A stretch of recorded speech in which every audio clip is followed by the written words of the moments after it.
بسم الله الرحمن الرحيم. اللهم صل على سيدنا ومولانا محمد وعلى آل سيدنا ومولانا محمد وبارك وصل وسلم عليه. أتى أمر الله فلا تستعجلوا سبحانه وتعالى عما يشركون.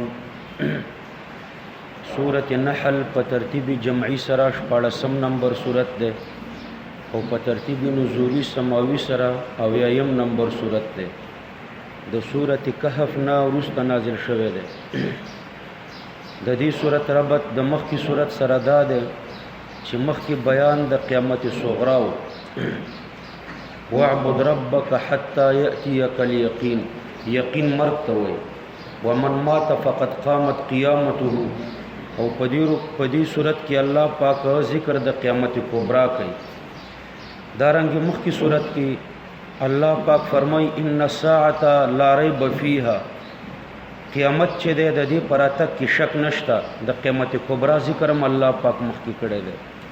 او د دې صورت په اول کې الله پاک ذکر د قیامت کبرا کوي. اتا امر الله فلا تستعجلوه. دارنګه په دواړو صورتونو کې الله پاک دلائل د توحید هم بیانوي. دې ته سورۃ نحل وای ځکه د مشاتو د مچي ذکر پکې ده. او سورۃ النعم ورته وای. سورۃ النعم د دې وجه نه ورته وای چې د الله نعمتونه پکې ذکر شوي دي. او هر نعمت د الله د توحید د لپاره دلیل ده. دا سورۃ بلا استثناء مکی سورۃ ده. بسم الله الرحمن الرحيم. أتى أمر الله فلا تستعجلوه سبحانه وتعالى عما يشركون. أتى أمر الله راغلو أمر الله حكم د الله پاک. أمر الله په معنا د حکم د الله په نصرت د مؤمنانو او یا په قیام د قیامت. نو د الله حکم وشو په دې خبره چې د مؤمنانو سره به الله پاک امداد کوي. او یا د الله حکم وشو چې قیامت به قایمیږي. نو اتا صيغه د ماضی الله پاک ذکر کړه. معنی د مضارع د چې یاتی امر الله. د الله حکم راځي په نصرت د مؤمنانو او یا په قیام د قیامت. وګوره دا مضمون ماضوی دی. الله پاک تینا تعبیر په ماضی باندې کړی دی. د کم شی راتلل چې یقیني وي نو هغه راغله غنل کېږي په عرف کې. نو په تلخیص کې وایو چې په کوم شي کې تحقق د وقوع وي نو دا غینه تعبیر په ماضی باندې کېږي. یعنی کوم شی چې راتللی یقیني وي نو خلک په عرف کې داسې غنی لکه دا چې تیار راغلی وي. فلا تستعجلوه. نو الله پاک فرمایي فلا تستعجلوه. تاسو تلوار مکوئ په دې امر د الله پاک باندې. دا د کافرانو دی غوښتنې ته جواب دی. بل آیات کریمه کې الله پاک فرمایي ويستعجلونک بالعذاب. دوی په تلوار باندې د الله عذاب غواړي. ولولا اجل مسمى لجاءهم العذاب. کله عذاب د لپاره مقرره نیټه نه وي نو د الله عذاب به دوی ته راغلی. دارنګه بل ځای کې الله پاک فرمایي یستعجل بها الذين لا يؤمنون بها. تلوار کوي د الله په عذاب هغه خلک چې ایمان ور باندې نه لري. نو الله فرمایي چې د الله عذاب راغلو فلا تستعجلوه. نو تاسو تلوار ور باندې مکوئ. هو ضمیر د امر الله تراجه ده. سبحانه وتعالى عما يشركون. سبحانه پاکی بیان کوي پاکی د الله من الادنى والاعلى والمساوي. پاکی بیان کوي الله پاک ته د ادنا شریک نه د اعلی شریک نه او د مساوي شریک نه. وتعالى عما يشركون. او الله پاک اوچت ده د هغه څه نه چې دوی د الله پاک سره شریکي. ينزل الملائکه بالروح من امره. ينزل نازلي الملائکه ملائکه بالروح با په معنا د معده مع الروح سره د قران او سره د وحی نه. د وحی او د قران نه الله پاک تعبیر په روح باندې وکړو. وجه دا چې روح دا سبب د پاره د حیات حسی ده. او قران او وحی چې کومه دا سبب د پاره د حیات روحانی ده. د روح نه موږ معنا په وحی باندې کوو او په قرآن باندې لکه په بل ځای کې الله پاک فرمایي یلقي الروح من امره نو الته روح په معنا د قرآن سره دی دلته بم په معنا د قرآن ينزل الملائکه نازلی الله پاک ملائکی بالروح سره د وحینا او سره د قرآن نه من امره من په معنا د بعد سببیت سره دی به امره د الله په امر یعنی په امر خپل سره علی من یشاء من عباده فاغه چا باندې یشاء نبوته مفعول به ورته مقدر دی چې الله اراده وکي نبوت دا غتا دا من یشاء عبارت دی من عباده دا الله د بندگانو نام ان انذروا انه لا اله الا انا فاتقون ان انذروا یعنی ويقول للانبیاء ان انذروا الله پاک انبیاء ته وای ان انذروا چې تاسو ویروي یعنی خبردار کوي خلق د دوه شیانو نه خبردار کوي یو د توحید نه او بل د تردید د شرک نه اول الله پاک ذکر د توحید کوي په دوه شیانو خبردار کوي یو دا چې انه لا اله الا انا الا اله الا انا شان ده نشته بل معبود موجود مگر یو زیم پدې کې د توحید تعلیم وشو فتقونی نو زمانه ویریږي پدې کې د شرک تردید وشو نو په توحید سره تکمیل د قوت نظری راځي او په فتقون په تقوا عن الشرك سره تکمیل د قوت عملی راځي نو پیغمبرانو ته الله حکم کړو چې خلق خبردار کړي په دې دوه قوتونو باندې تکمیل د قوت نظری او په تکمیل د قوت عملی فتقونی نو په دې کې د شرک تردید وشو دا د توحید تعلیمم نقلنو او د شرک تردیدم نقلن دی اوس الله پاک د توحید ذکر عقلن کوي خلق السماوات والارض بیان د توحید او د دلایل د توحید د عقلن الله پیدا کړی دی علویات والارض سفلویات بالحق یعنی بالحکمت الحق په حق حکمت سره په دې کې د الله حکمتونه دي هغه دا چې دا د الله د توحید او د الله د قدرت لپاره دلایل دي لس دلایل الله پاک دلته په خپل توحید باندې ذکر کوي یو دلیل خلق د علویات او د سفلویات دی تعالی عما یشرکون مدعی مقرر کړ بیا دعوه توحید ده او تردید د شرک ده په دغه توحید او په تردید د شرک الله لس دلایل ذکر کوي خدا دعوه په زمن کې بیا مقرر کوي تعالی عما یشرکون پورته ده الله پاک له هغه څنګه یشرکون چې شریکان ورته نشي دغه مشرکان خلق الانسان دا بل دلیل د توحید او د الله د قدرت د پاره ده مخکې دلیل علوی او دلیل سفلوی دا دلیل داخلی د خپل ځان ته وګوره الله پیدا کړی د انسان من نطفه د نطفینا نو به حس نطفه ده نه پکې سمع شته نه پکې بصر شته نه پکې عقل شته نه پکې حس او حرکت شته د داسې نطفینا الله حساس سمیع او بصیر او عاقل انسان روباسي نو دا د الله د توحید او د الله د قدرت او د تردید د شرک د لپاره عجیب دلیل دی بلم خلق الانسان من نطفه فاذا هو خصيم مبين فاذا یعنی یو ناڅاپه هو دا انسان چې خصيم سخت جګړه کوونکی دی مبين ښکارام بیا هم د الله په توحید کې دی جګړې کې چې الله یو نه دی یا الله قدرت نه لري یا زه په خپل باندې پیدا یم والانعام دا دریم قسم دلایل الله ذکر کوي والانعام خلقها انعام الابل والبقر والغنم وخان غواګان او ګډان دي ته انعام وي والانعام خلقها یعنی خلق الانعام خلقها ما ازمر حامله على شریطه التفسیر پیدا کړی دی الله پاک وخان غواګان او ګډان یعنی پسونه او میږي دا الله پیدا کړی دي لکم استاسو د نفع د پر لکم فيها دفء استاسو د پارم پدی انعامو کې دفء اسباب د ځان ساتلو دي د یخنینا دفء یعنی اسباب د ګرموالي اسباب د ځان ساتلو د یخنینا ومنافع او شته استاسو د پاره پدی انعامو کې منافع النور النفع ومنها تاكلون او د دینه بعضی د دینه تاسو خوري بعضی د دې څارویو نه تاسو خوري من د تبعیض د پاره ده معلومیږي دا چې ټول انعام ټول څاروي حلال نه دي بعضې حلال دي او بعضې حرام دي، او یا بعضې تاسو خورئ کم چې ذبحه کوي هغه خورئ او کم چې ذبحه نشي مړه شي نو هغه نشئ خوړی. ولکم فیها جمال او شته دی ستاسو دپاره په دې انعامو کې جمال زینت حین تریحون کله چې بیرته کور ته راولئ دپاره د راحت. تریحون یعنی تردونها بالعشی الی مبارکها کله چې بیرته کور ته راولئ دپاره د راحت. وحین تسرحون او کله چې بهر ته د څډ لپاره بیایي د څرولو دپاره بهر ته بیایي نو په دې کې ستاسو دپاره زینت دی.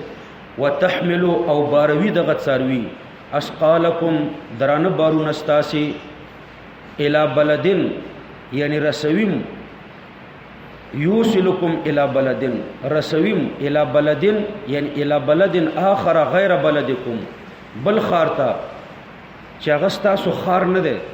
لم تکونو بالغیه چې نه تاسې رسیدونکي دی بل خار ته الا بشق الانفس مگر په مشقت د نفسونو باندې. ان ربکم لرؤوف الرحیم بشک استا رب چې دی رب ستاسو چې دی لرؤوف خامخا د ډیر شفقت والا دی رحیم د ډیر رحم والا دی. والخیل والبغال والحمیر دا بل دلیل د الله په توحید او په تردید د شرک. لس دلایل الله پاک تقریبا په دې رکوع کې ذکر کړي. والخیل الله پاک پیدا کړی دي یعنی خلق الخیل پیدا کړی دي اسونه والبغال او قچرې والحمیر او خره لترکبوها د دې دپاره چې تاسو په دوی باندې سپاره شئ. نو دلته الله پاک مأکولات یو ځای ذکر کړو چې والانعام او غیر مأکولات دلته ذکر کړی دي چې والخیل والبغال والحمیر لترکبوها. امام سے فرمای چې د اسب د غوښې خوړل مکروه دي او استدلال په دې آیات کریمه باندې کوي چې خیل د دې سره الله پاک چې کوم نعمت ذکر کړی دی نو لترکبوها انعام د رکوب په ذکر کړی دی چې په دې باندې تاسو سپرلی وکئ. نو کچرته د اسب غوښه خوړلې شوه نو د لترکبوها نه خو بیا غټ انعام د الله پاک هغه لتأکلوها دی چې تاسو یې وخورئ. نو څنګه الله پاک امتنان او احسان باجل النعم په غټ نعمت پرېږدي چې د دې غوښه تاسو وخورئ او هغه ادنا انعام به ذکر کوي چې تاسو پې سپرلی وکئ. معلومیږي دا چې په دې کې د غوښې خوراک نه دی جایز. د والبغال والحمیر سره په څنګ کې ذکر کړی بغال او حمیر د دوی غوښه حرامه ده نو د خیل د دې غوښه به هم جایزه نه د دې غوښه مکروه ده. والخیل والبغال والحمیر لترکبوها په حدیثو کې راغلی دی. یو حدیث کې راغلی دی رسول الله صلی الله علیه وسلم مشکات کې به تاسو ویلي چې د اسب غوښه پیغمبر علیه السلام حرامه ګرځولې ده. والخیل والبغال والحمیر لترکبوها وزینة یعنی وتزینون بها زینة مفعول مطلق دی د پاره د فعل مقدره. تاسو تزیین کوئ په دې باندې زینت تاسو ښکلیواله کوئ په دې باندې ښکلیواله. نو په اس او په قچر او په خره کې دا دو فایدې دي. یو دا چې په دې به سورلی کوي او دویم دا چې تزیین به ور باندې کوي نو عقل پکې نه دی جایز. ويخلق ما لا تعلمون او پیدا کوي الله پاک ډیر نور شیان چې اوس تاسو نه پیژنئ. هغه دا موټری دي او تیاری دي دا اوسنی جدید حالات چې کوم دي د سپرلۍ د پاره دا په يخلق ما لا تعلمون کې داخل دي. بعض علما فرمایي چې حیوانات په درې قسمه دي. یو هغه دي چې د عقل د پاره دي هغه الله پاک ذکر کړ په ول انعام خلقها کې او دویم د رکوب د پاره دي د سپرلیو د پاره هغه الله پاک والخیل والبغال والحمیر لترکبوها په دې کې ذکر کړ. او دریم قسم حیوانات هغه دي چې د انسان ورته پکې ضرورت نشته نه خوړې شي نه په سپرلی کولې شي لکه دا سپیان دي پیشوګان دي او دا هم د نور شیان دي چې نه خوړې شي نه په سپرلی کولې شي. نو دا الله پاک ذکر کړ په ويخلق ما لا تعلمون کې. وعلى الله قصد السبيل من ومنها جائر ولو شاء لهداكم اجمعين. وعلى الله یو په الله پاک باندې ده تفضلا على د وجوب او د لزوم د پاره ده. وعلى الله یوازې دا سیموي چې په الله ده خاص په الله ده ځکه تقدیم د تخصیص لپاره دی، تقدیم د معمول په عامل. علی الله د قصد السبیل پورې وروسته تعلق لري. نو معنا به داسې کوئ خاص په الله پاک باندې دی. قصد السبیل بیان د لارې برابرې، قصدو په معنا د بیانو، السبیل خاص په الله پاک باندې دی بیان د لارې برابرې، تفضلا. ومنها جائر او بعضې د دې لارو نه کږې هم دي. نو په الله پاک باندې قصد السبیل دی. ومنها جائر او بعضې د دې لارو نه کږیم دي. ګوره قصد السبیل یو قصد السبیل دی او بل چې دی جائرې کږې لارې دي. نو قصد السبیل برابرې لارې ته وایي. السبیل القصد دلته بیانو مقدر دی. وعلى الله یو خاص په الله پاک باندې دی بیان قصد السبیل یا هدایت قصد السبیل، بیان د لارې قصدو چې برابرې، تفضلا. نو قصدو په معنا د برابروالی سره وکړه. اضافت د قصدو د السبیلی ته اضافت د صفت موصوف ته. نو خاص په الله د بیان السبیل القصد، بیان د اغلار برابرې، تفضلا. نو اغلار برابره کومه ده؟ هغه سنت طریقې دي. ومنها جائر او جائر دا بدعات او خواهشات دي. عبد الله ابن مبارک رحمه الله دغه معنا کوي چې د قصد السبیل یعنی السبیل القصد دا برابر لارې نه سنتونه مراد دي. ومنها جائر او بعضې د دې لارو نه کږیم دي، د دې نه بدعتونه مراد دي. بدعتونه کږې لارې دي او السبیل القصد برابر لاره هغه د سنتونو لارې دي. دویمه معنی ده قصد السبیل د دین مراد اسلام ده. ومنها جائر د دین یهودیت او نصرانیت مراد ده. ولو شاء لهداکم اجمعین او که الله اراده ستاسو د هدایت کړي وي، ولو شاء هدایتکم لهداکم نو خامخا به الله هدایت کړي وي تاسو ته اجمعین ټولو ته. ولکن المقدم باطل فالتالي مثله. الله اراده د هدایت ټولو ته نه ده کړي، نو ټولو ته الله هدایت مو نه کړو، بلکې بعضې په سنت طریقو باندې رواني او بعضې په بدعاتو باندې رواني. هو الذي انزل من السماء ماء، الله هغه ذات دی چې راوري من السماء د وریځو ماء اوبه، لکم منه شراب چې دي ستاسو دپاره لدې اوبو نه څښاک څښل دي. ومنه د دې اوبو نه شجر ونې دي، فيه یعنی فی الشجر په دې ونو بوټو کې تسیمون تاسو څروئ خپل حیواناتو. یومبت لکم زرغونی راشنکی الله پاک ستاسو دپاره به یعنی بالماء په دې اوبو باندې الزرع فصل والزیتون راشنکی الله پاک تاسو ته په دې اوبو باندې زیتون والنخیل او خرماوي والاعناب وانګور ومن كل الثمرات یو له هر قسم میوونه. نو یو ماده ده او مختلف النوع میوه الله پاک پی راشنی کوي. ان فی ذلک بشک په دې انبات کې لآیتن یعنی خامخا لو یا نخ د قدرت ده. آیتن کې دا تنکیر د تعظیم د پاره ده او لام د تاکید د پاره ده. خامخا لو یا نخ د قدرت ده د الله په توحید او په تردید د شرک، ځکه چې یو ماده ده او مختلف شیان ترنه الله پاک رو بس.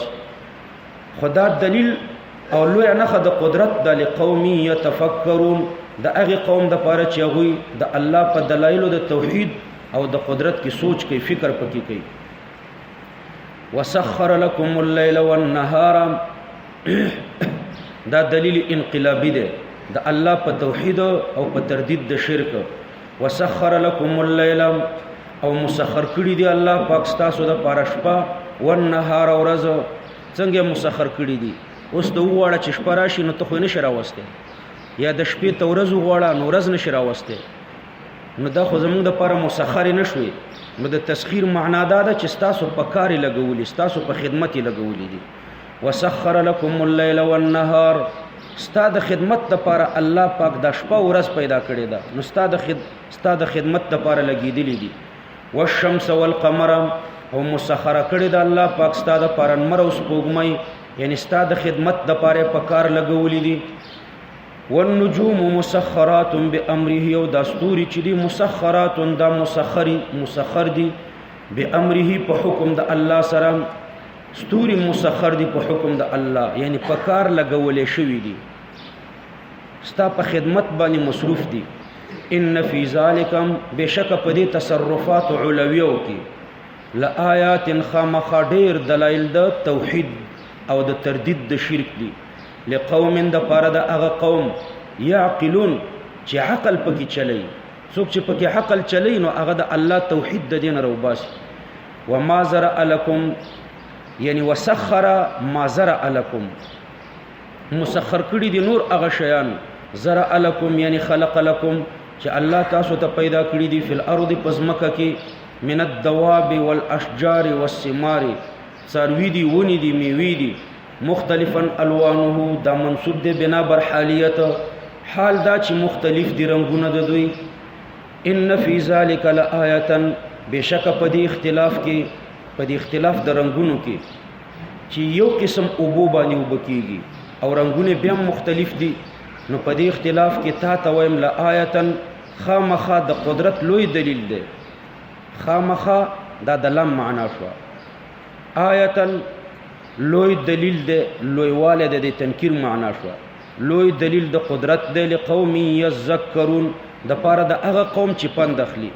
وهو الذي سخر البحر، الله هغه ذات دی سخر البحر چې مسخر کړی دی بحر د انسانانو د پاره. نو بحر خو مسخر نه دی. بحر ته وواړه چې د کراچۍ نه پیښور ته راوړې راوستې نشي، نو څنګه مسخر او تابع دی؟ نو ستاسو د پاره په کار لګولې دی، ستاسو په خدمت کې لګیا دی، یعنی په کار اچولې ستاسو د پاره د بحر. لتأکلوا منه، د دې د پاره چې اخوري تاسو د دې بحر نه لحما طریا، غوښه تازه. نو تازه میان د دې لحمن سره د طریان قید لګولې دی. وجه دا ده چې من اضر الاشیاء السمک النیو، د ټولو خوراکونو نه مضرترین خوراک چې دی زوړ مای دی. نو ځکه الله پاک د طریان قید ورسره لګی، که د مای غوښه خوري نو تازه یې خوره، زړه چې خوري نو دا په ټولو خوراکونو کې مضرترین دی صحت ته. لحما طریا، الله مایانو ته غوښه ویلې ده. نو امام شافعي رحمه الله لدی وجه نه فرمایي چې که یو سړي قسم وخوړو چې زه به غوښه نه خورم او بیا د مایانو غوښه وخوړه، نو دا حانث دی، ځکه الله پاک دې ته لحم ویلی دی. او امام سے فرمایي چې که یو سړي قسم خوړلی چې زه به غوښه نه خورم او د بیا د مایانو غوښه وخوړه، نو دا حانث نه دی، ځکه بنا د ایمانو په عرف ده، او په عرف کې دې ته غوښه نه وایي. لحما طریا وتستخرجوا منه حلیة، او روباسه تاسي منه د دې بحرنا حلیه غاڼه تلبسونها چې اغوندې تاسي، یعنی ستاسو زنانه یغوندي. وترى الفلك، او ګوري بت ایکتن کیا، وترى ای مخاطب غیر معینه، نو ګوري بت الفلك کشتی پکې مواخره، د مواخره اسانه معنا ده جواریه. تب ګوري دا کشتی چې په دې کې رواني دي، دا یو معنا. او دویمه معنا د فراو د اخفشتا مواخر فيه، چیرون کی په خپل سینه باندې په دې اوبو کې په خپل سینه د اوبو چیرې او دا پکې روانه. او دریمه معنا ده مملوءه ډکا، نو ته بګوري دا کشته پکې ایکتون کې ډکا، دا د حسن بصری سم معنا ده. ولتبتغوا من فضله، او د پاره د دې چې طلب کوي تاسو من فضله، لفضل د دغه الله نه چې غرزق ده بالتجارت، نو تاسو په سمندري سفرونه کوي او د الله رزق طلبوي په تجارتونو. ولعلکم تشکرون، او د دې د پاره چې تاسو د الله شکر ادا کړئ، د الله احسان ومنئ. والقى في الارض رواسيم، دا بل دلیل دی د الله په توحید او په تردید د شرک. والقى او غرزول دي، یعنی پیدا کړی دی الله پاک فی الارض پزمکه کې رواسیا، رواسی بارونه غرونه، یعنی میخونه محکم چې هغه غرونه دي. ان تمید بكم، یعنی لالا تمید لالا تتحرك بكم، د دې لپاره چې د ازمکه ونه خوځيږي په تاسو باندې، نو مضبوط میخونه الله په لګولي. وانهارا الله پیدا کړی دي مختلف نهرونه سیحون جیحون دا مختلف نهرونه دي وانهارا وسبلا او الله پیدا کړی دي په دې ازمکه کې یعنی پیدا کړی دي په دې کې لارې لعلکم تهتدون لپاره د دې تهتدون چې تاسو لار عمومي لار پیدا کوي خپل منازل ته وعلامات او پیدا کړی دی الله پاک پزمکه کې علامې یعنی خلق علامات پیدا کړی دی الله پاک پزمکه کې علامې وبالنجم او پستور سره هم يهتدون هم دغه پلارتلون کې خلق يهتدون لار عمومي قتاده سے فرمای خلقت النجوم لثلاثه اشیاء فمن قال غیر هذا فقد تکلف ستوري الله د دریو شیانو د پاره پیدا کړی دي درې فائدې دي پکې د دې دریو نه ما سوا چې چا پکې نوري خبرې وکړي نو هغه تکلف وکړو یو زینتا للسما قرآن کریم کې الله پاک دیته د اسمان زینت هم ویل دی یو فائدہ پکې دا ده دویم معالم للطرق وعلامات وبالنجم هم يهتدون الله ورته دلار او علامي ویل دي خو خاب خلق پستور لاري معلومه ولي او درېمه چې د رجوما للشیاطین درېمه فائدې قرآن کریم کې الله پاک ذکر کړی دا چې رجوما للشیاطین نو دا درې فائدې دي پکې او د دینه اخواته چې د نجومیان پکې نوري خبرې کوي نو هغه تکلف کوي بعضی علما د نجم معنا په علماو باندې کوي وبالنجم په علماو باندې هم په دلارتلون کې يهتدون ځان تلار مومي نو د علماو پر راهنمایي کې په دین باندې عمل کوي نو دا د تقلید د لپاره دلیل شو وبالنجم په علماو سره یو معنی د علما یو معنی د ستوري نو د علماو په وجه باندې دوی لار مومي یعنی علماي راهنمایان دي تقلید هم دي ته وایي تقلید کې د مجتهدین چې دي راهنمایان راهنمای صرف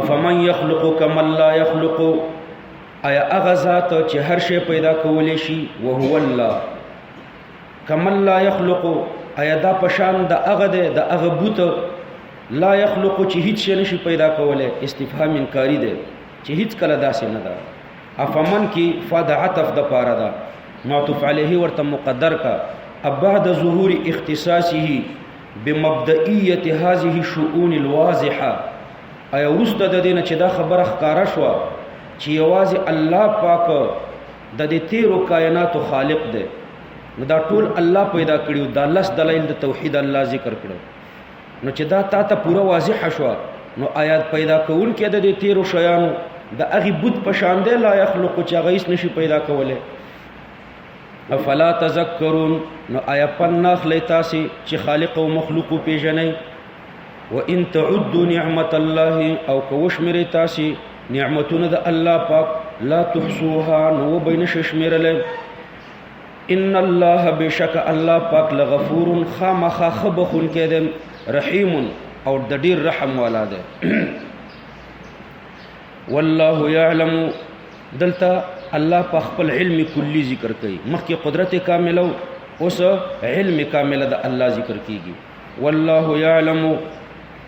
والله يعلم مسند له مقدم ده په مسند فعلی باندې د کې خو ان شاء الله چې قانون تاسو نور زده کړئ نو الله مبتدا ده ګوره يعلمو دا خبر جمله ده فعلیه ده ضمیر پکې ده او ضمیر عمده ده نو تقدیم د مسند له په مسند فعلی باندې راغلی ده نو کدا یلی د حرف نفی سره ولکه ما انا قلتو نو فقط تخصیص بو او چې اوس یلی د حرف نفی سره نه ده نو احتمال د تخصیص او د تقوی دواړو پکې ده نو کدا تخصیص معنا کوي والله يعلم ما تسرون وما تعلنون لا غیره پکې راوړی چې ما یوجد فيه ولا یوجد في غیره پکې راشي الله عالم دی بل څوک نه دی عالم او کدا تقوی معنی کوي نو خامخ الله عالم دی والله يعلم الله ته معلوم دی خامخ یا خاص الله ته معلوم دی ما تسرون من العقائد هغه چې تاسو یې پټوي عقاید خلق پزله کې پټ ساتي ارچا تخکاری نام وما تعلنون من الاعمال او هغه چې تاسو ښکارا کوي د اعمالونه اعمال په ښکارا کیږي یعنی ستاسو په حقایدم الله عالم دی او ستاسو په اعمالم الله عالم دی. والذین اغبطان يدعون من دون الله يدعون چرا بلی یعنی عبادت کوي دا کفار من دون الله غیر د الله نام لا يخلقون شيئا نشي پیدا کولې دوی هیڅ شي وهم يخلقون او حال دا چې دوی په خپل پیدا کړي شوی دي دا په خپل مخلوق دی. نو مخلوق ته څنګه خدای وایي اموات دغه بوتان په خپل مړ دي روح نه لري غیر احیاء ندي ژوندي. وما يشعرون پدې کې دوه احتمال دي یا خدا ضمیر بوتانو تراجه ده وما يشعرون یعنی ما يشعر الاصنام نه پويږي دا بوتان او یا عبادت کوونکو د بوتانو تراجه ده یعنی ما يشعر الكفار نه پويږي کفار. ایانا په معنا د متا ده ایانا یبعثون یعنی متا یبعثون چې کله برا ولاړول شي یعنی د قیامت د ورځې علم دوی ته نشته. نو دا آیات په دې دلالت کوي چې د بوتانو بحث بم کیږي او الله پاک په دې کې ژوند اچي په دې بوتانو کې دوی به بیا د خپل عبادت کوونکو نه تبرئ کوي. الہکم الہ واحد مدعا مکرر شو څومره دلایل د توحید او د تردید د شرک الله ذکر کړ دعوه بیا مکرري معبود تاسو چې د معبود یو دی. فالذین لا یؤمنون بالآخرة هغه خلق چې ایمان نه لري په آخرت باندې قلوبهم منکرتون یعنی جاحدتون زړونه د دوی چې دي منکرتون منکر دي د توحید نه او دراتللو د قیامت نه. وهم مستكبرون او دوی تکبر کوون کې دي. نو دومره دلایل د توحید او د تردید د شرک الله ذکر کړ او به هم څوک نه مني نو د دې د نه منلو وجه کبر ده. قلوبهم منکرتون چې په آخرت ایمان نه لري نه د دوی زړونه چې دي منکرتون څه معنا جاحدتون یعنی منکر دي د توحید نه او دراتللو د قیامت نه. وهم مستكبرون او دوی تکبر کوون کې دي. نو دغه تکبر د دې نه مانع ده چې دوی په دې دلایل د توحید او د تردید د شرک کې سوچو کی. الله پاک فرمای لا جرم رښتیا خبره ده لا جرم رښتیا خبره ده ان الله چې بشک الله يعلم الله خبردار ده ما يسرون فاغه مکر او فریب یسرون چې دوی پټي یو معنی ده چې ما عبارت ته مکر او د فریب نه ده بشک الله ته معلوم ده هغه مکر او فریب چې دوی پټي وما او هغه جنگ او جګړې هغه مناظره او مباحثه د الله په توحید کې يعلنون چې دوی ښکارا کوي. انه دویم معنا لا جرم رختیا خبر دادا ان الله بشک الله پاک چې دی يعلم خبردار دی پوی دی الله پاک ما یسرون فاغه انکار من التوحید باندې یسرون چې دوی پټي انکار من التوحید وما او اغه کبر او غرور يعلنون چې دوی ښکارا کوي. انه لا يحب المستكبرين بشک الله پاک چې د محبت نه کوي المستكبرين د تکبر کوونکو سره. نو عذاب به ورته ورکوي. په یو حدیث کریمه کې راځي چې دا کافران متکبرین چې په دې دنیا کې کبر کوي دا به د حشر په میدان کې د چندخو په شکل باندې واړه د دې لپاره چې خلک د پاسه په قدمونه کیږي او چې کله جهنم ته داخل کی نو په اور کې ورته غټ غټ بدنونه ورکړي شي. واذا قيل لهم او چې کله ویل شي لهم د دې کافرانو د پاره د چا د طرف نه نو درې احتمال دي پکې. قائل پکې حذف ده واذا قيل لهم ممن لا يعلم یو سړی نه پويږي نو هغه د خپل ناپوهۍ د وجه نه کافر ته وایي ماذا انزل ربكم یعنی دا قرآن څه شی دی. نو د قرآن په باره کې د کافر نه تپوس وکړو نو دا قائل هغه څوک دی لا يعلم چې نه پويږي ممن لا يعلم د خپل ناپوهۍ د وجه نه تپوس وکړو چې دا قرآن څه شی دی.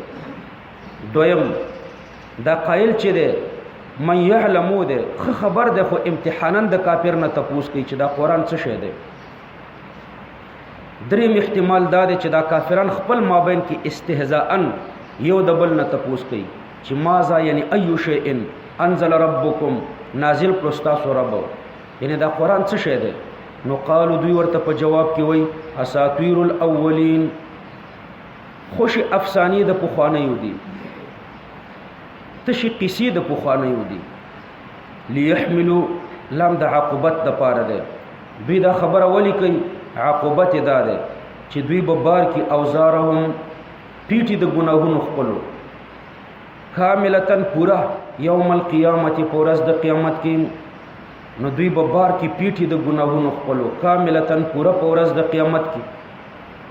ومن اوزار الذين يضلونهم نو د دې مطلب دا دی چې پورا پیټي د ګناه بد د پوغو پروتي په خلاف د مسلمان نه. د مسلمان په اوګو به د خپل ګناهونو پیټه پورا پروت نه وجه دا ده چې د مسلمان د ګناهونو پیټي چې کم دي دا د دنیوي مصیبتونو په وجه کمیږي. انسانان چې کم ګناهونه کوي او بیا د دنیا مصائب پې راځي نو د دې مصیبتونو په وجه د دوی دا پیټي کمیږي، دا ګناهونه کمیږي. نو د ګناه ټول پیټه به د مسلمان په سر نه پروت او د کافر په سر به پورا پروتي. ځکه په کافر چې د دنیا مصیبتونه رام شي ګناهونه نه کمیږي، د ګناه پیټه نه کمیږي. نو کاملتن کې د مسلمان او د کافر په مابین کې فرق ته اشاره ده. او دارنګه مسلمانان چې فعل د حسناتو کوي نو بهم د ګناه پیټي کمیږي او په خلاف د کافرانو نه چې دوی نیکی کوي نو د دې نیکیو په وجه هم ګناهونه نه کمیږي او د مصیبتونو په وجه هم ګناهونه نه کمیږي. او د مسلمان ګناهونه کمیږي نو د مسلمان پیټه به پورا نه د ګناه یو څه به پاتې وي کم چې نه معاف شي او چې کم معاف شي هغه به د مسلمان په اوګو نه. ومن اوزار الذين او دارنګي بدوی باري لګناهونو د هغه خلقونه یضلونهم چې گمراه کړي دي دوی هغه لره بغیر علم پناپوهی سره گمراه کړي دي نو د هغه د ګناه پیټه بم په د پروتي. او پلا تزر وازره وزر اخرى کې هغه اعمال مراد دي چې د دې ګناګار ور سره هیڅ تعلق نه کسبن او نه سببن. د کمی ګناه سره چې کسبنم تعلق نشتا او سببن دم تعلق نشتا هغه ګناه پتا نه باریږي. او چې ستا ور سره تعلق یا کسبن لکه دا ګناه دی کړي او یا سببن ستا د وجه نشوي نو دا به پتا باریږي. نو دلته د دینونو خلکو ګناه زکه په بار شوی ده چې دا ورته سبب ده. الا سا په دې پوه شو ان شاء الله دغه اعتراض مې درته وکړه چې په بل آیات کریمه کې الله پاک فرمایي ولا تزر وازره وزر اخرى د یو ګناه په بل نه باریږي. او دلته د دې گمراهانو ګناه د دې دا څوک چې گمراه شوی دي د دې دوال ګناه په مدل الله پاک بار کړ. نو وجه دا ده چې د سبب د پاره د دې ګناه ده کنه دا د پردي ګناه د پاره د سبب جوړ شوی دی. د خپل ګناه کسب کړي دی او د پردي ګناه د پاره سبب جوړ شوی دی.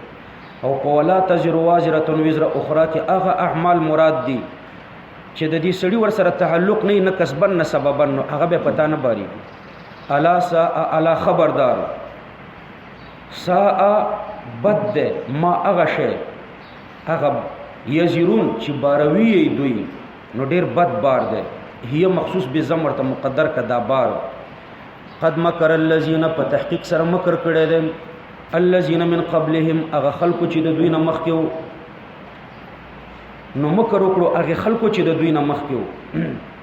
قد مکر الذين من قبلهم کې تفسیری کبیر امام رازی رحمه الله فرمایي چې په دې کې دوه احتمال دي. یو احتمال پکې دا دی چې مکر الذين من قبلهم د دینه ظاهری معنا مراد ده.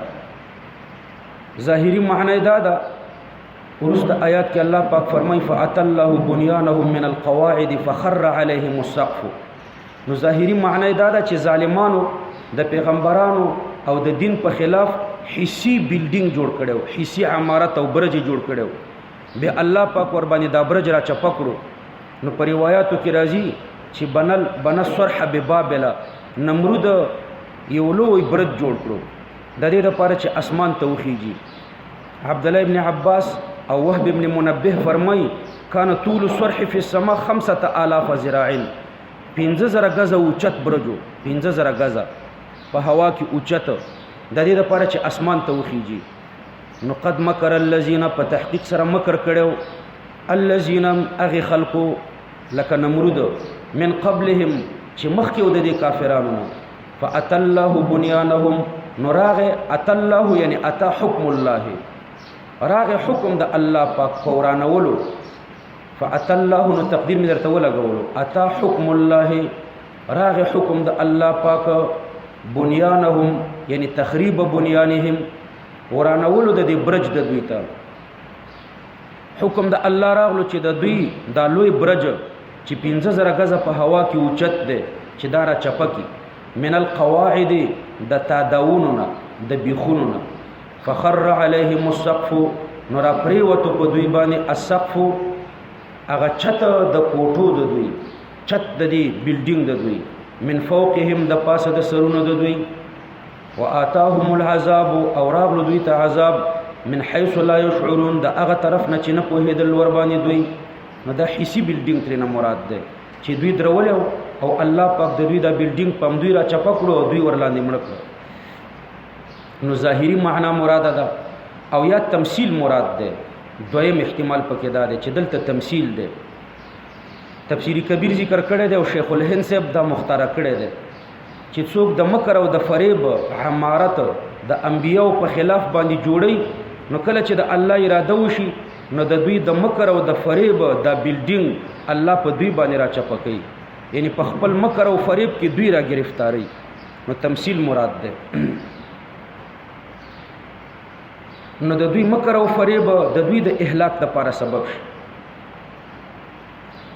ثم يوم القيامه يخزيهم نمرود چې دا ډېر بد شکل انسان یو ورځ ابراهيم عليه السلام په ماشومتوب کې خپل مور د ځان سره بوتلو ابراهيم عليه السلام نمرود ته خدای ویلې نو د عبادت لپاره بدته ورتله کله چې نمرود ته ورغلو نو د بد شکل تک تور او غټ شونډي او مردار مخیو او د په تخ باندې ناستو اولاد خپل جنکې ورته په عبادت ولاړې دي نو ابراهيم عليه السلام خپل مور ته وای چې دا څوک دی وای دا د کائنات خدای دی وای دا لاندې څوک ولاړ دي وای دا بندگان دي وای دا څنګه خدای دی چې خپل ځان دومره بد شکل پیدا کړی دی او دا بندگان ډېری خپل پیدا کړی دي نو ثم يوم القيامه يخزيهم بیا به د قیامت پورز الله پاک يخزيهم بیا د قیامت پورز به يخزيهم یعنی الله به رسوا کی دوی الله به دوی وشرمي ويقول ورته وای به اين چرته دي شرکای شریکان زمستاسو په ګمان الذين اغه شریکان کنتم تشاقون فيهم اغه شریکان کنتم چې وای تاسو تشاقون چې مخالفت بم کولو تشاقون الانبیاء چې مخالفت بم کولو د پیغمبرانو سره فيهم د دوی په باب کې د دې بوتانو په باب کې بم د پیغمبرانو سره مخالفت کولو ناغه شرط دي ولیم د الله د عذاب نه نشي خلاصوله نو قال الذين اوتوا العلم وبوي اغه خلق چې علم ورته ورکړی شوی دی وهم المؤمنون والانبياء والملائکه چې مؤمنان دي پیغمبران دي او ملائکه دي نو دوی بووي دوی ویلی دي په تحقق د وقوع ته الله اشاره کوي وبوي ورسته ان الخزي بشک شرم او رسوایی چې دا اليوم ننرز وسوء او عذاب على الكافرين دا په کافرانو باندې ده الذين تتوفاهم الملائكه هغه کافرانو على الكافرين الذين دا الذين صفت د پر د الکافرین ده یا خبر د پر د مبتدا مقدره ده چې هم الذين کافران هغه خلق دي تتوفاهم چې قبضي ارواح د دوی الملائکه ملائکی ظالمی انفسهم په داسې حال کې چې ظلم کوون کې دي دوی په ځانونو خپل سره بالکفر ظالمی انفسهم منصوب ده بنا بر حالیت یعنی فی حال شرکهم د شرک په حالت او د کفر په حالت کې ملائکه د دوی روحونه قبضي فالقوا السلام نوړان دی بکی دوی السلام روغا صلح یعنی اطاعت یعنی استسلموا وانقادوا کله چې د دوی روح ملائکه قبضي نو په دې وخت کې به دوی خپل اطاعت الله ته پیش کی ما كنا یعنی ويقولون ما كنا دوی به دروغ مو وي چې ما كنا نعمل من سوء نو مونږ چې مونږ کولو من سوء ان کم شرک سوء نه ګناه مراده ده غټه ګناه چې هغه شرک دی بلا یعنی قال لهم الملائکه دا د ملائکو قول دی. ملائکه به ورته وي بلا یعنی بل فعلتم الشرک، تاسو شرک کړی دی. بلا یعنی ولی مونږ نه کړی، دروغ مو وای، تاسو خو شرک کړی دی. ان الله علیم بما کنتم تعملون، بشک الله خبر دیم په هغه څه باندې چې وای تاسو چې کولون. فادخلوا ننوزی اوس ابواب جهنم په دروازو د دوزخ کې، خالدین فیها حال دا چې تاسو به همیشه په دې دوزخ کې. فادخلوا ابواب جهنم خالدین دا حال مقدره ده، د دې دخول په ټیم کې د خلود چې ده مقدر او مفروض ده، حال مقدره ده. فلبئس مثوى المتکبرین، نو خامخا بد ځای د هستوګنې ده د متکبرانو، مخصوص بالضم ورته حذف دی چې هي چې هغه د دوزخ ده. وقیل للذین اتقوا، او وبویل شي دغه خلکو د پاره، وقیل ویل شو دا د هغه په مقابل کې دی چې اذا قیل لهم ماذا انزل ربکم، واذا قیل للذین اتقوا اتقوا من الشرك، چې کله ویل شو وقیل ویل شو للذین د هغه خلکو د پاره چې هغه ځان د شرک نه ساتل دي، د چا د طرف نه ورته ویل شو. اما غدري احتمال دي پکې، ممن لا يعلم او یا ممن يعلم خو امتحانا، او یا فی ما بینهم په خپل ما بین کې خود استهزاء ټکي پکې نشته. نو وقیل للذین اتقوا ماذا انزل ربکم، څه شی د هغه چې نازل کړی دی رب ستاسو. نو قالو دوی په جواب کې وایي چې خیره، هغوی خو ویلو چې اساطیر الاولین، نو دوی وایي چې خیره یعنی انزل خیرا، مفعول به د پاره د فعل مقدره ده. الله نازل کړی دی خیر یعنی را لېږلی دی زمون خیر. للذین اشتد د هغې کسانو د پاره احسنو چې نیکي کړې ده فی هذه الدنیا په دې دنیا کې حسنتن نیکه جزا. نو نیکه جزا ده ورته. عبدالله ابن عباس فرمایي چې دا نیکه جزا څه ده؟ نو تضعیف الاجر الى العشر، چې هغه د دوی د اجر لس چنده کول دي. نو په دې دنیا کې به د دوی اجر لس چنده شي. او بعض علما د حسنتن معنا کوي په العزت والنصرتو باندې. نو چې په دې دنیا کې چا نیکي کړې ده د هغوی دپاره په دې دنیا کې حسنتن یعنی عزت و نصرتن، عزت او غلبه ده. او درېمه معنی ده کرامتن ولدار الاخرة، او خامخا کور د اخرت خیر مفضل علیه ورته مقدر ده، خیر من الدنیا وما فیها. کور اخروی چې ده خیر من الدنیا وما فیها، دا د دنیا او د ما فیها نه بهتر ده. ولنعم او خامخا نعم دار المتقین، ډیر ښه دار ده د پرهیزګارانو، مخصوص بالمدح ورته مقدر ده. هي یعنی دا دار خامخا ډیر ښه سری او کور ده د پاره د پرهیزګارانو. دا کور جناتن، دا خبر د پاره د مبتدا مقدره ده. دا دار المتقین چې ده جناتن، دا باغونه دي عدن د همیشه اوسېدلو، عدن نه اقامت د همیشه اوسېدلو. يدخلونها چې ننوځي به دوی په دې باغونو کې، تجري من تحتها الانهار چې روان به وي د دې باغونو لاندې ویلي.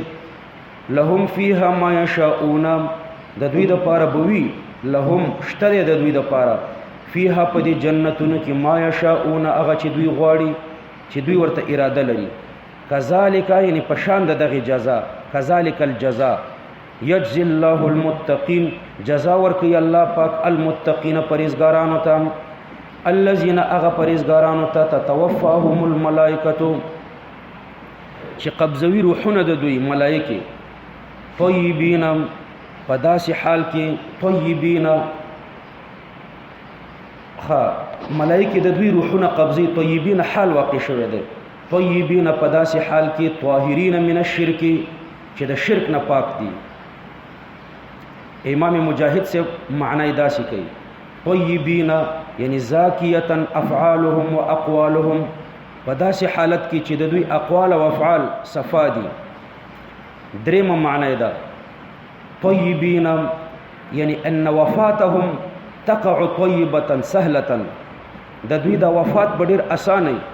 یقولون یعنی یقول الملائکه لهم، وای به ملائکه دوی ته سلام علیکم، سلام دی وی پتا سو باندې، ادخلوا الجنه، داخل شي جنت ته، بما کنتم تعملون، په په سبب د اعمال خپلو. نو اعمال سبب د پاره د ننوتلو دی جنت ته. نو اعمال ظاهری سبب دی د پاره د ننوتلو جنت ته. او د الله فضل چې دی هغه حقيقي سبب دی. اصل سبب ورته د الله فضل دی. هل ينظرون آیا انتظار کوي دا کافرانو؟ بلکې نه کوي، یعنی استفهام انکاری دی. یعنی ما ينتظرون لا ينتظرون، دوی انتظار نه کوي. الا استثناء مفرغه ده. لا ينتظرون شيئا من الاشياء، د هیڅ انتظار نه کوي. الا ان تاتيهم الملائکه، مگر د دې انتظار کوي چې راشي دوی ته ملائکه لقبض ارواحهم، د دې لپاره چې دوی روحونه قبض کړي. او یاتي امر ربک، او یا راشي امر ربک، امر د رب ستا چې هغه ورځ د قیامت ده او یا عذاب ده.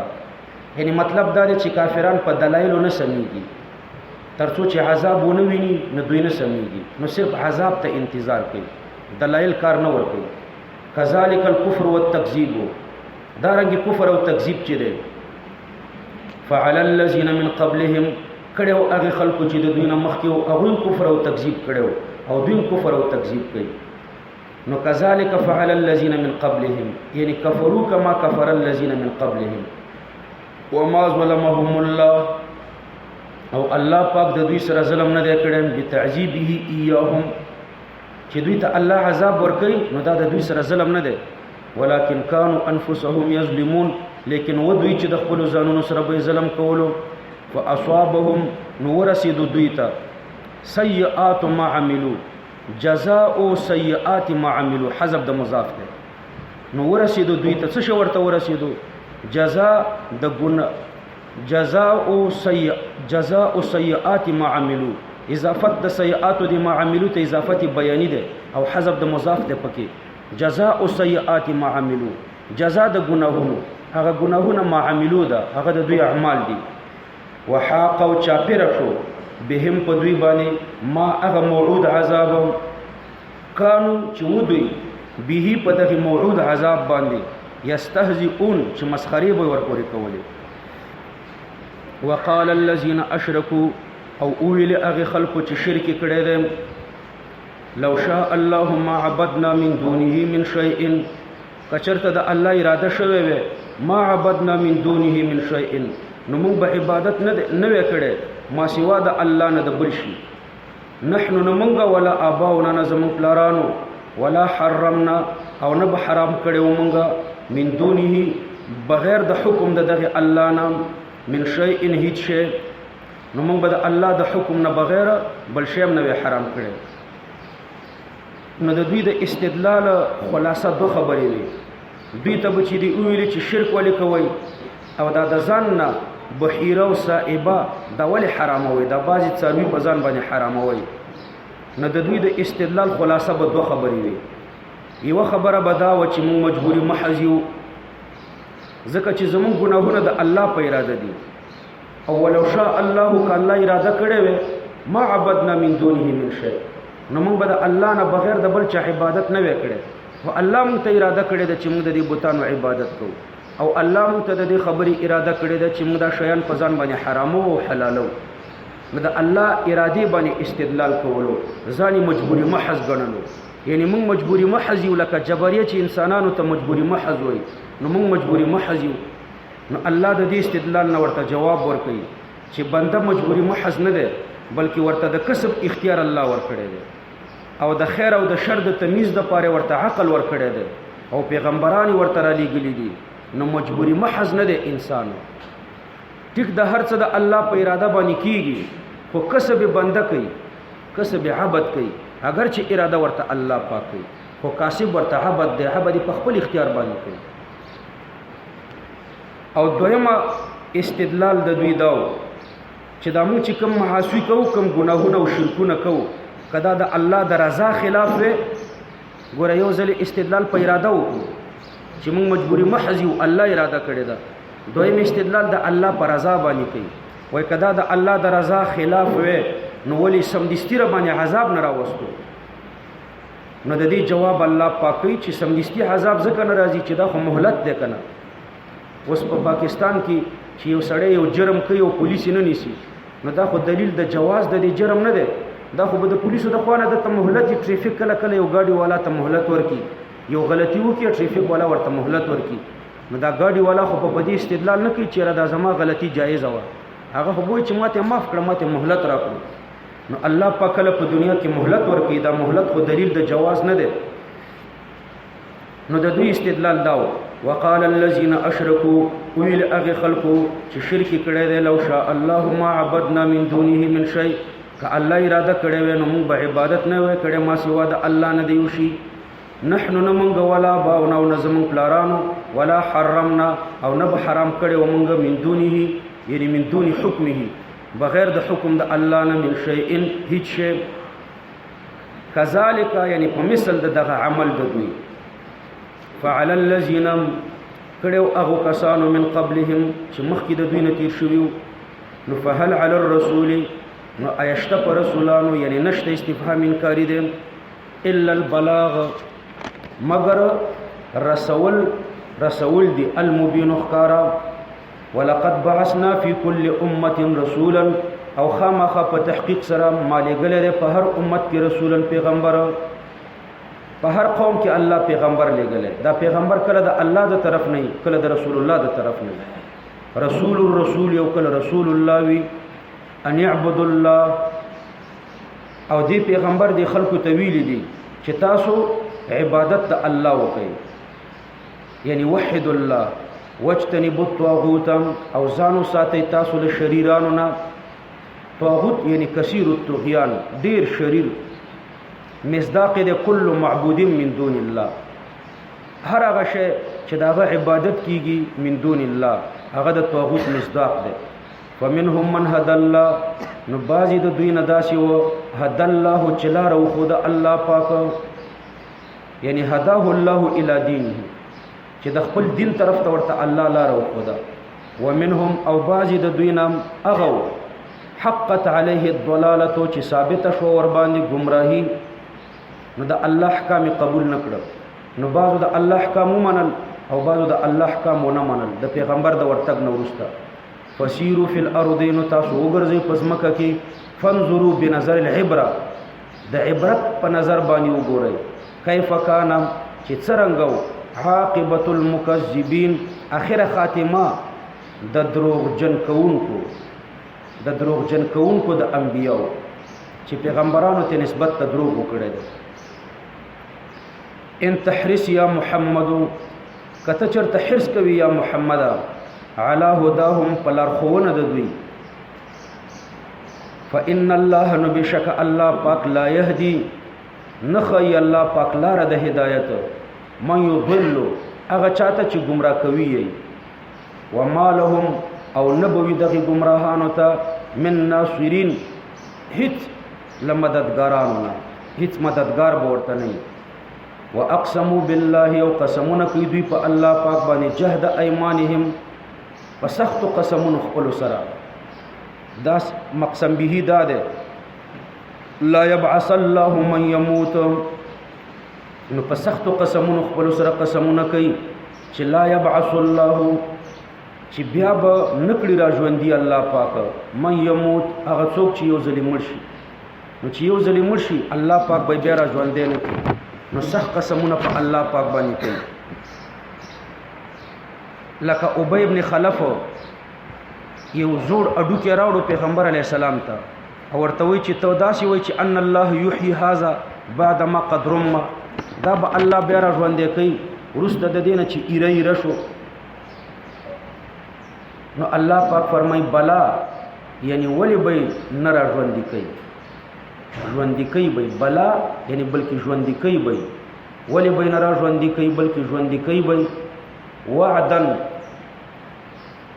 وعدا مفعول مطلق د لپاره د فعل مقدره وعدا یعنی زکه چې وعده کړی دا وعدا چې وعده کړی دا وعده علیه دا سی وعده چې لازمه ده په الله پاک باندې وفای تفضلا وفای په الله لازمه ده تفضلا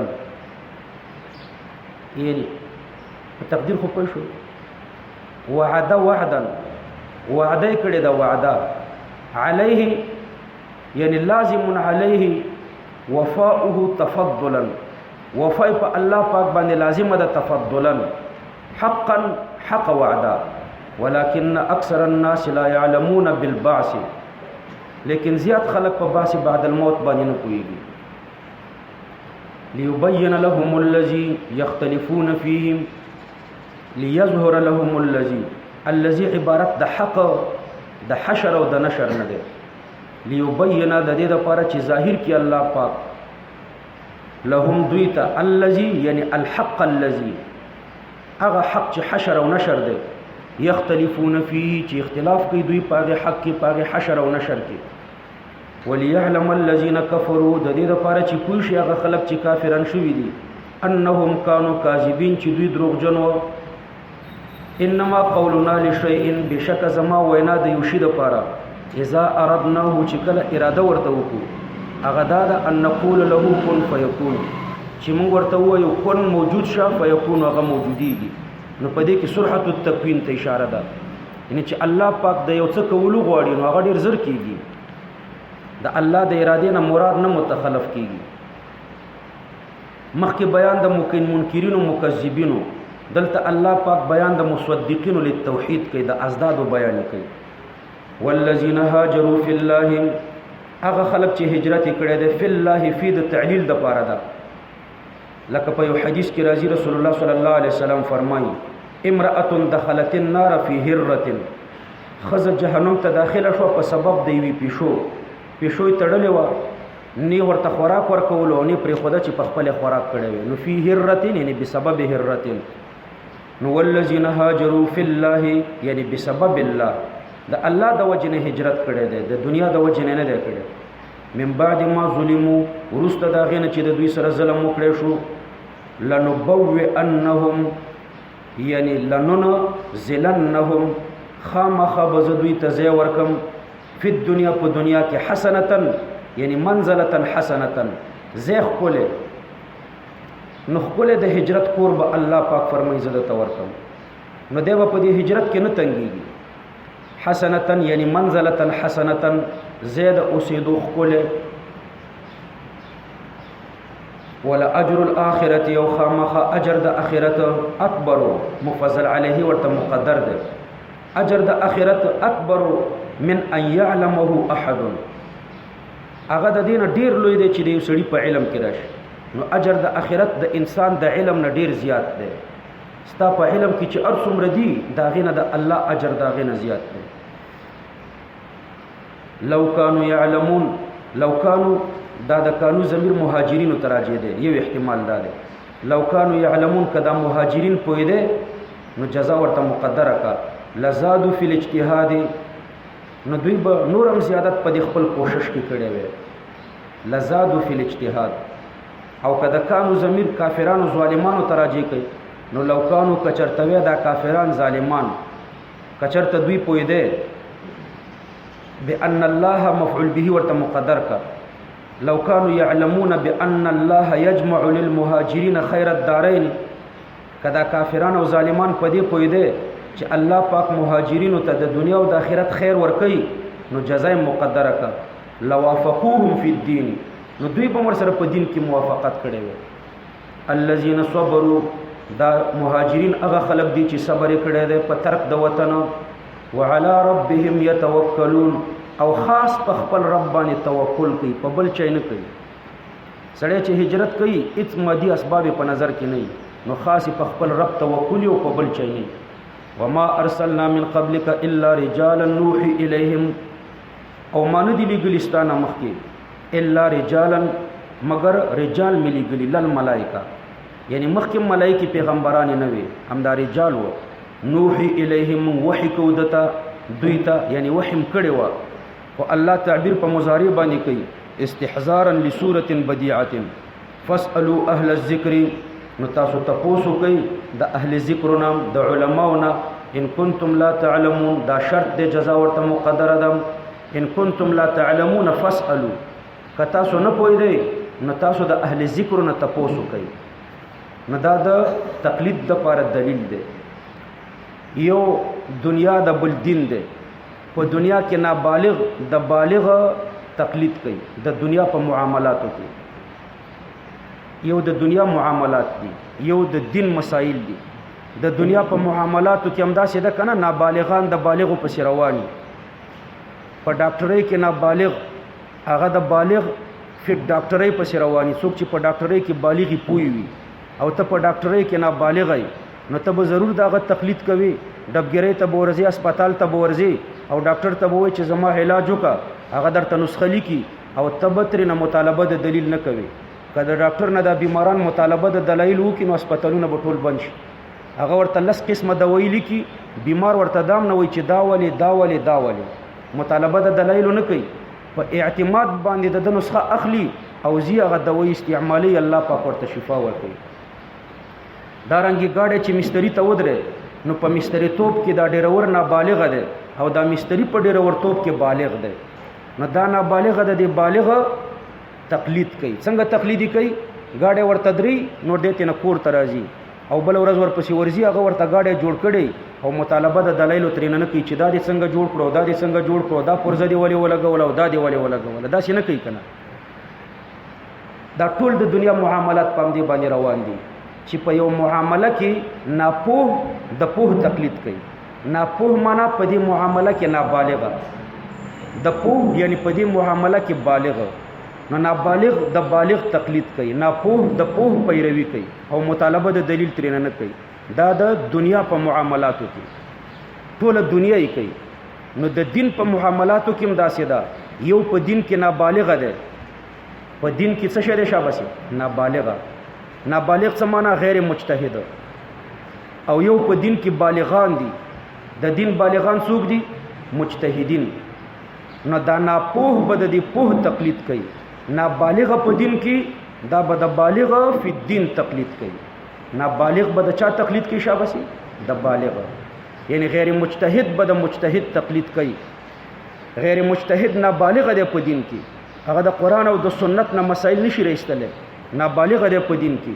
نو دا به د هغه چا تقلید کوي چې هغه بالغ وي فی الدین، په دین کې بالغ وي. په مسله پوه شو؟ نو غیر مجتهد به د مجتهد تقلید کوي، نابالغ به د بالغ تقلید کوي. کتا ته امین الله وایي چې یاره زم بالغ فی الدین مکنه، نو بس ټیک ته موږ به یو منو. باب د بلوغ بند نه دی، باب د اجتهاد بند نه دی، شرعا نه دی بند. خو زه ته خپل بلوغ موږ ته ثابت کړه چې موږ پوه شو چې ته بالغ یې که نه. تش په خوله باندې خو سړی نه بالغ کېږي. یو سړی که دلته په دکان کې کینی او درته وایي چې زه ډاکټر یم او یا زه درزي یم، نو هغه تش په دعوه باندې نه ډاکټر کېږي او تش په دعوه باندې خیاط کېږي نه. څه ثبوت به لري د ډاکټرۍ او څه ثبوت به د خپل کمال لري. نو ته د خپل بلوغ څه دلیل خو موږ ته پیش کا. دلایل خو څلور دي: قرآن، سنت، اجماع، قیاس. زموږ دلایل څلور دي. زه په دې څلورو دلایلو راته ثابت کا. په قرآن کې راته وښیه چې امین الله بالغ دی فی الدین، مجتهد دی. عبدالسلام رستمی چې دی مجتهد دی. غلام الله رحمتی چې دی مجتهد دی. دا بالغ دی فی الدین. آیات کې وښیه. دلایل خو څلور دي کنه. د پیغمبر علیه السلام په حدیث کې وښیه. د دوی دلایل خو دوه دي. دوی سره به موږ ارخاء العنان وکړو چې زه خیره دی ستاسو دلایل خو دوه دي، په دې دوو کې خو نه دي راغلي چې دغه کتعو مولیان چې دي دا مجتهدین او بالغان فی الدین دي. قرآن کې خو نشته، حدیث کې خو نشته، خو زه ارخاء العنان در سره کوو. دا دوه دلایل نور چې زموږ دي په دې کې راته وښایي. اجماع کې وښایي چې په دې اجماع راغلي وي چې یاره دغه مولیان مجتهدین دي، بالغین فی الدین دي. او یا په قیاس کې وښایي د خپلو کمالاتو مظاهره وکړي. وښایي خپل کمال. یو کتاب دی راوړاندې که چې موږ پوه شو چې په یوه صفحه کې که غلطي نه وه نو موږ به پوه شو چې ټیک ده ته بالغ فی الدین. که په یوه صفحه کې دې غلطي نه وه کړې او که په هره صفحه کې دې له 20 غلطیانې وي او یوه صفحه دې بې غلطۍ نه وه نو ته څنګه بالغ فی الدین. د ده د بلوغ فی الدین یو دوه مثاله درته پیش کوم.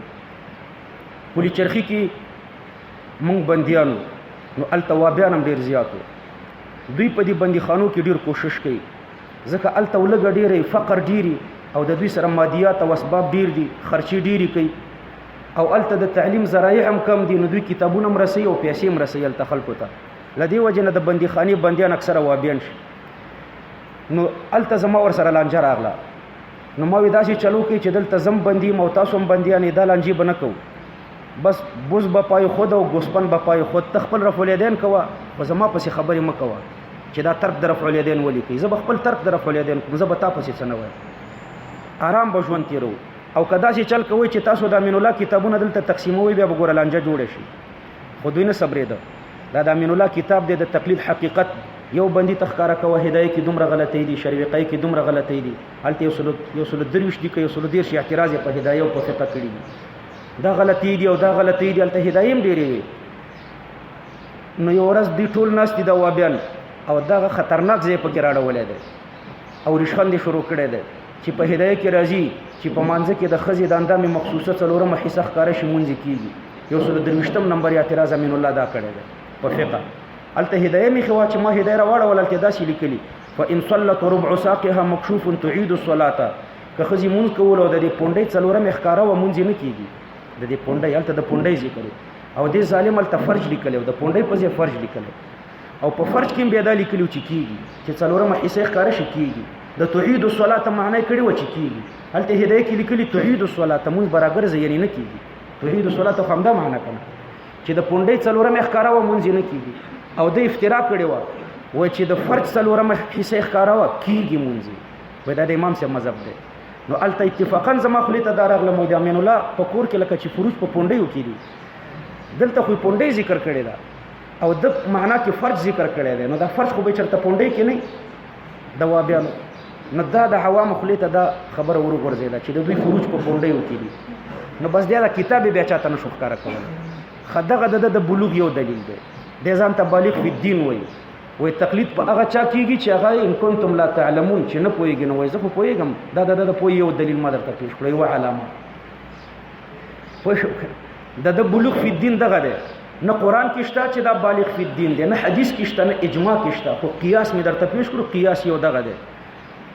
او بل اعتراض دا کړی دی وایي په هدایه کې لیکلي دي چې مسح په پټۍ فرض ده په دې جبیره باندې. مسح په پټۍ فرض ده او په دې زموږ د هغه د اولې درجې طالب چې موږ ورته شروط صلات او قدري وایو نو هلته پکې لیکي ويجوز المسح على الجبیرة ويجوز المسح على الجبیرة. جایزه د مسح په پټۍ او د یجوز معنا کوي فرض د مسح په پټۍ. نو زموږ د مدرسې د اولې درجې د طالب نه استعداد کم شو. د یجوز معنا په فرض باندې کوي. دغه ته بلوغ فی الدین وایي. نو ته شو دعوه باندې خو سړی بالغ فی الدین نه ګرځېږي. دا قصه خانې کې به مغه ګنکړپان لیدلي وي یو چیش سړي ته وکړي دلته راشه ستا دا بیماري ده 60 بیماریانې درته حساب کړي او بیا درته وایي د دې دپاره دغه دوایي ده او زه دومره ماهر یم. بس د امین الله او د دې وابیانو مثال د دغې مداریانو دی. ځان ته بالغان فی الدین وایي او په دین په حرف مام نه دي ککړ. خو تاسو ته ما اسانه چلو ښودو. فاسألو اهل الذکر. تاسو تپوس وکئ. د چا نه تپوس وکئ؟ اهل الذکر. اهل ذکر علما دي. الله مطلق ذکر کړي دي. فرد کامل د علما او مجتهدین دي. نو تپوس د مجتهد نه وکړه. خو شو اهل ذکر معنا څه ده؟ علما. فرد کامل د علما او مجتهدین دي. ښه ان کنتم لا تعلمون که تاسو نه پوهېږئ. لا تعلمون چې د تعلمون د مجتهد په مقابله کې راشي د هغې نه غیر مجتهد مرادي. ان کنتم لا تعلمون که تاسو مجتهدین نه وئ نو که ته مجتهد نه وي نو د مجتهد نه تپوس وکړه. او دلته بیا نه دا نه دي ویلي چې مطالبه د دلیل هم ترې نه وکړه. چې مطالبه د دلیل ونه شي او تپوس وشي همدې ته تقلید وایي. پوه شو؟ او همداسې تقلید په همدې آیات مطابق صحابه او تابعینو تقلید کولو. د مجتهد نه به تپوس کولو مطالبه د دلیل به نه کوله. دا آیات د تقلید دپاره دلیل دی. طریقه د استدلال 3 ټکي دي. ګوره اول اهل الذکر نه علما مراد دی او فرد کامل د علما او مجتهدین دی. دا یو. ان کنتم لا تعلمون دا په مقابل د مجتهد کې راغی نو د دې نه غیر مجتهد مراد دی. دا 2 ټکي. دریم دا چې دلته مطالبه د دلیل نه ده ذکر چې فاسألو مع مطالبه الدلیل. چې مطالبه د دلیل پکې نه وي نو دې ته ویلی شي تقلید. پوه شو خبره؟ دا 3 ټکي چې سره یو ځای کې دا د تقلید د وجوب دپاره دلیل شو که نه؟ امر د وجوب دپاره دی نو تقلید واجب شو. اوس یو څو اعتراض درته کوم. امین الله چې دلته کوم اعتراضات کړي دي نو دا مسله به پوره واضحه شي. اول اعتراض دا کړی دی چې الله پاک دلته فرمایي فاسألو اهل الذکر. تاسو تپوس وکئ د علماو نه. نو وایي تپوس خو د ژوندي مولا نه کېږي د مړي نه خو نه کېږي. اول اعتراض دا کړی. نو د ژوندیو تقلید بیا پکار دی نو د مړو خو نه دی پکار. نو یو الزامي جواب چې تقلید شرک دی. نو په دې کې بیا څه تفاوت راغی؟ چې د مړي شرک دی او د ژوندي چې دی دا توحید دی.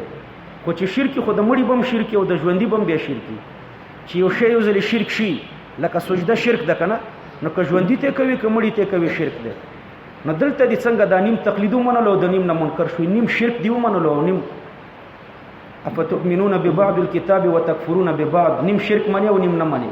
یو طرف ته وایي تقلید شرک دی بیا وایي چې د ژوندي شرک نه دی او د مړي شرک دی. پوه شو نو نیم شرک دی ومنلو. اول اعتراض دا کړی دی شاباسي چې تپوس د چا نه کېږي د ژوندي نه. جواب ورته وکړي شاباسي چې ته تقلید ته شرک وایي نو څنګه د ژوندي شرک نه شو د مړي شرک شو. دا یو الزامي جواب.